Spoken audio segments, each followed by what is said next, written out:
Hey everybody out there, my name is Dragnix, and this is a preview of Indivisible. Now, Indivisible is an RPG with a little bit of action elements, a little bit of platforming, and it's currently undergoing an Indiegogo campaign. They're asking for $1.5 million, which is a lot of money to say the least. Now, the game has earned over $258,000 in donations from 3,604 people, and the game will be getting additional funding if the funding here is reached from 505 Games for another $2 million. Now, asking for a lot of money up front is hard for a studio that doesn't have anything behind it, but on the flip side here, Lab Zero Games does have something behind it. Lab Zero Games are the developers behind Skullgirls, and you probably can tell based on the aesthetic. Now, Skullgirls is one of my favorite fighting games. I felt like it brought a whole new style to the genre. It did a very good job of introducing people who weren't familiar with the genre to the genre itself with, better tutorials, better training, and feeling snappy all around. Now, luckily, the Lab Zero Games Indiegogo campaign didn't just show artwork. It doesn't show, just pictures and trailers and things like that. It's got some substance behind it, and that's what I'm showing you here today. It is a demo of about 30 minutes to an hour, depending on how, you go about things, to show you a little bit of the gameplay, what you can expect, and things like that. It doesn't hit every aspect of it, but it is something that you should take a look at if you're interested. And I'm going to go over exactly what I see about this game that really intrigues me. Now, the developers did not contact me like in the Orion case. This is something I'm going out on my own for because it's one of those games where, yes, the studio in question definitely brings enough attention to it for me, but not only that, it looks interesting. It's got an interesting style. It's based off a battle style from Valkyrie Profile, and honestly, it just has that charm to it that I really like to see from games like this. So I'm going to go into a little bit of the detail here and give you a little bit of the backstory, as well as show you a little bit of the combat and things like that. Now, the main protagonist in this game is Anya. She is a tomboy with a little bit of a rebellious streak, and you can see a lot of good of the artwork and a lot of the sub-characters in the game on the Indiegogo campaign, which I will list below. But she's the main protagonist. She has a tomboy nature to her. She's a rebellious little girl, but she does have her own style to her. She was raised with Kung Fu as part of her sort of training ritual, and her father raised her to be fair but tough. Well, Anya's a little bit different from everybody else. See, Anya, when their town was attacked by warlords, Anya discovers a mysterious power. She has the power to absorb certain individuals into her being, and I'm reading off a little bit of the Indiegogo campaign because the story here in terms of the demo doesn't really get into it. It's more focused on the mechanics and the actual fighting, but I feel that the backstory is as important in terms of this Kickstarter Indiegogo campaign. Now, like I said, Anya is able to absorb certain individuals into her being. These are called incarnations, and these incarnations will lead to new weaponry and abilities for Anya at this point. So it is an interesting take on the RPG heroine in question. She's definitely a little bit more powerful than your normal protagonist from what I see, but what's interesting is that, she definitely has a little bit of a different style to her, even in the animations that I saw here. I mean, the fact is the artwork, and I'll put some up on the screen here, shows somebody who's confident, but is definitely focused and, wants to seemingly help in terms of situations in question. She's got that look, like the determined look that you would want out of a heroine in this case, but she also seems to have emotion while doing it. Even though she's, got the same face in several times, it's the things like the weaponry that I see on the artwork where you see her balancing on the spear in question. Yeah, that's a little bit cool with the facial expressions that they gave her. It shows the emotion in question. Now, it's not the only character in the game, of course. You've got 3 other characters that will join you. As you've seen up to this point, we've got Zebel at this point as one of the side characters. Now, the other characters, obviously, you don't know a lot about them. They do give a little previews. At this point, you got Zebby, who's actually able to fire arrows with his feet, which is interesting. But he's a little bit shy, except when he's in battle.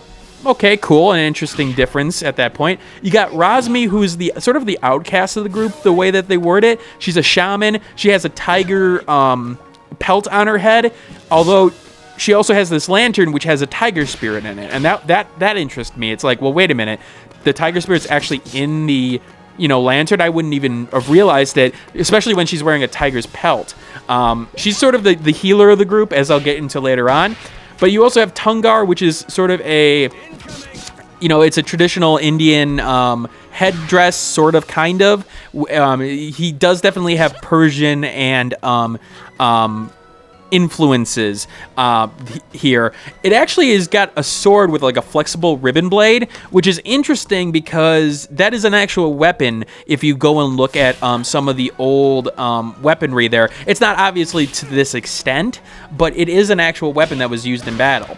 Now, the thing is that the story plays out that she was attacked, and basically what she's trying to do, she's trying to find out who she is. This is sort of a coming-of-age tale in terms of her just trying to figure out what's going on. I mean, how the hell did I get these powers? Who am I? I don't even know who I am at this point. And so that's cool. I love those kind of stories, those coming-of-age stories, especially when you've got a cast of characters that seemingly fit the bill in this case.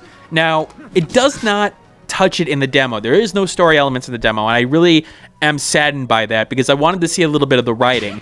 The thing is, that even with Skullgirls, the writing was, good, but it was limited because, again, fighting games aren't necessarily known for it. So I really did want to see a little bit of the writing and see what happened there, but we don't have that at this point. So, unfortunately, we know that it's affected by Southeastern Asian myth and mythologies, but it's also affected by other mythologies and a little bit of a different elements of the world in the different places that they go. So keep that in mind.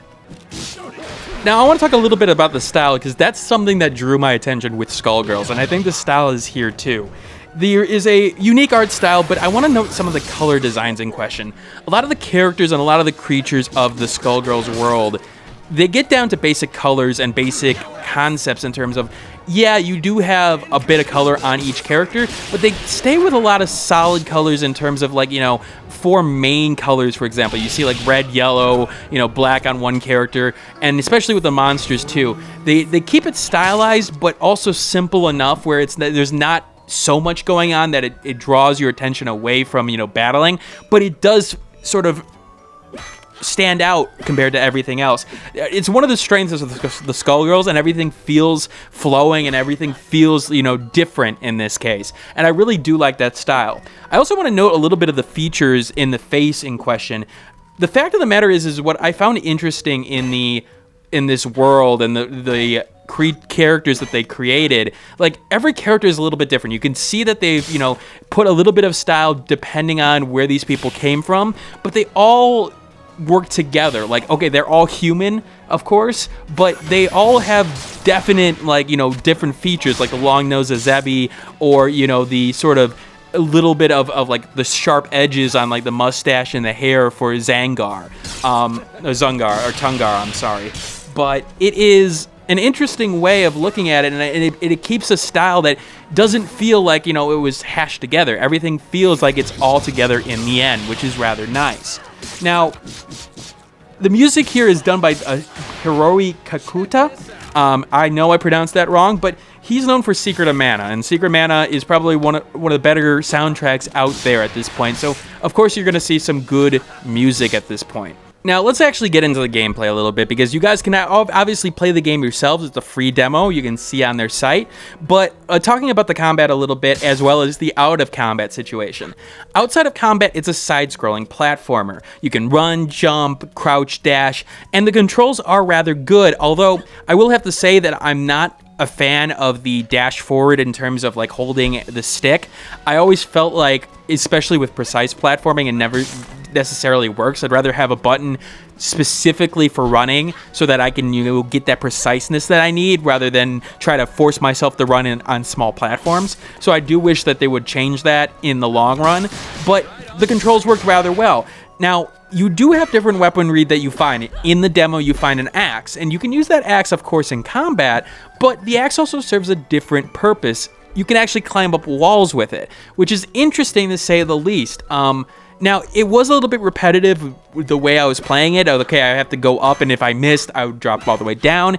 Maybe there's a little bit more leeway that they can grow, but I haven't seen that before, and I do like the fact that they could really use that in an exploration kind of sense, and especially where it's like, okay, you got these different weaponry, you can combine them together in terms of like the spear, putting it so you make a new platform, for example. Always like that mechanic in other games, and I can see it working here. Now, you come across an enemy, you can get a hit or two in before battle or even kill the creature before the battle starts, which is, nice. It is working off some of those old, like, Valkyrie profile systems once you get into combat. Now, the combat is the bread and butter, of course. It is an RPG, and it is turn-based, but not really. Now, anybody who's played games like Final Fantasy VII or, games like that, there is an active meter here, but it's a little bit different. It works like Valkyrie Profile, that every member of your team is assigned a button on your controller for if you're using one. So I've got, Y to one person, X to another person. You have 3 bars. At times you'll only have 1 or 2 depending on the upgrades you have, but at the end you'll have 3 bars. And those 3 bars, you can choose to use the attacks whenever at that point. You get 1 bar, okay, you can use it, or you can wait to get 2 or 3. Well, why would you wait for 2 or 3? Well, if you combine your own skills with everybody else's, you all attack at once and, sort of keep a combo going, the damage that you inflict gets higher and higher. So the longer the combo you do, the more damage you do. So just nailing a punch out there will do a little bit of damage, but if you do a punch, then have somebody throw an arrow, and then a fireball, and then another punch, and things like that, you're going to see the damage start ramping up. And so there's reasons to hold back, but there's also reasons to attack now. There's this meter in the corner that you see here, and that's sort of your special meter. Now, the special meter serves 2 purposes. One, it's used to guard. When an enemy attacks you in the turn-based style, so they've got an action and they're going to go, they will attack you, and you can guard against that. Now, the longer you hold down your guard, the more special that you use. And that's an interesting mechanic from what I see. The fact of the matter is that you can't just hold it down and, okay, yeah, you can get all the damage, reduce it at that point, but you've got nothing to work with on your special meter at. So that sort of sucks. Your special meter can be used to do bigger moves. With Anya in question, she can do special attacks in terms of summoning one of her incarnations. Other ones, you may have fireballs, or with the case of the shaman here, she can heal at this point. So I use that in this battle a lot. Now, that's an interesting series of things, especially when you take into account that the combos you do control a little bit. You could do up attacks and down attacks, and depending on which character you're using, they'll do a specific attack that may deal something a little bit different. You may have, arrows come, vertically as opposed to horizontally at that point. Be a little bit more wide casting as opposed to going after one enemy. And if you really get into a rhythm of things, you can keep it like an enemy up in the air and deal damage over and over again, which is a good way of incentivizing the action portion of the RPG while still keeping the basic RPG elements of it. Now, the combat I saw here worked rather well. Now, granted, I only have a little bit of the skills here, and obviously, as the game is going to go along, I'm going to get more skills and everything like that. But I felt the combat worked rather well. It felt snappy, it felt interesting, and there was reasons to strategize at this point, even with the limited item set I had in question, or move set, I should say. So, definitely something I see that's strong here. For a prototype, I do think there's a lot to work with here. Obviously, it's based on the old engine that Skullgirls had, but I felt like it did transition nicely to this environment. The platforming, okay, it's going to need a little bit of refinement, like I said with the running there, but I felt like the movement was solid in terms of the actual movement of the character and animations. I was actually really surprised on how well the combat worked too. This combat was intuitive, this combat did work, and yet it was simple enough for somebody to pick up and play with. Now, I do see the complexities that can be added, especially with these extra moves. I will wonder whether or not the variety over time will be able to do, different things in terms of these attacks, maybe change things up and specialize. But honestly, again, this is a prototype. This is a pre-alpha at this point. They've got something to show for it and something good to show for it. So I do really appreciate that they gave this demo out, because this gives confidence that, yeah, we know what we're doing. So other than that, There are little things that you need to know about the length of the game. They predict about 20 to 30 hours for the main scenario. That's equivalent to games like Chrono Trigger and Valkyrie Profile. Okay, that's a good time limit. That doesn't include side quests, like it said there, which is a good, time frame for an RPG, and especially if they're able to not extend it with, pointless side quest. They do talk about side quests in particular with, upgrading your armor and things like that. That more your armor and weapon upgrades will give you the big stat boost rather than your leveling in a traditional way. But you also have the Inner Realm, which you'll have your incarnations sort of live at within Anya. They imply it, they live within Anya. So that will be sort of your central hub where you can get these upgrades and these quests and things like that. It is an interesting way where you can just, hit a button and be back there at any time. So a cool way of looking at it at this point. I mean, guys, if you're looking for a game to, spend money on in terms of, you want to be part of an investment opportunity in terms of, okay, I want to see a game like, Indivisible come to life. I think Indivisible is a good one. I don't do crowdfunding, mostly because of the fact that I do coverage on things, and that's a conflict of interest, especially with a game that I really do want to cover. And with Indivisible, I will be donating at this point, and I will be playing it for my own purposes, but I did want to actually make a video on this because I see a project that can really succeed here, and I really think that they've thought things out. They've obviously got something to work with at this point, and it needs is people to understand, okay, this is what we have. You make the decision at this point, and it needs a little bit of publicity at this point. All right, I showed you a little bit of the game, so I am going to head out at this point. Expect a lot more stuff from me next week, as well as a little bit different stuff. So I will see you all later, and enjoy Indivisible.